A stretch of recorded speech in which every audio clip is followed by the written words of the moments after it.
హల్లెలూయా. అనుకూల సమయమందు మనం మొరపెట్టినప్పుడు దేవుడు మన మొరకి జవాబిస్తారు, మన మొరకి సమాధానం ఇస్తారు, మన ప్రార్థనకి జవాబిస్తారు. దేవుని సన్నిధిని ఆ యొక్క సమయాన్ని నువ్వు దుర్వినియోగపరుచుకొని నువ్వు ఎంత కాలం నీ జీవితాన్ని నడిపించుకున్నప్పటికీ నీ జీవితంలో సఫలతను చూడలేవు, నీ జీవితంలో ఫలింపును చూడలేవు, నీ జీవితంలో విడుదలను చూడలేవు, నెమ్మది సమాధానం పొందుకోలేవు. అనుకూల సమయమందు నీ జీవితంలో మొదటగా దేవునికి సన్నిధికి సమయాన్ని నువ్వు క్రమముగా మొదటగా దేవుని సన్నిధానంలో నిలబడడానికి, ప్రార్థన చేయడానికి, ఆయన గణపరచడానికి నీ పూర్ణ హృదయముతో ఇష్టపడు.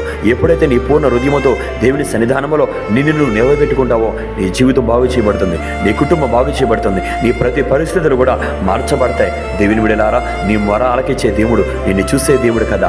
ఆయన ఉన్నవాడు అనేవాడు, సమస్తమును పరిశీలన చేయవాడు. ఆయన ఉన్నవాడు నిన్ను చూస్తున్నాడు, నీ ప్రార్థన వింటాడు. ఆయన అనుకూల సమయమందు నీ మొర ఆలకించి రక్షణ దినమందు నిన్ను ఆదుకుంటాడు, నిన్ను లేవనెత్తుతాడు, నీ జీవితానికి విజయాన్ని ఇస్తాడు. God bless you.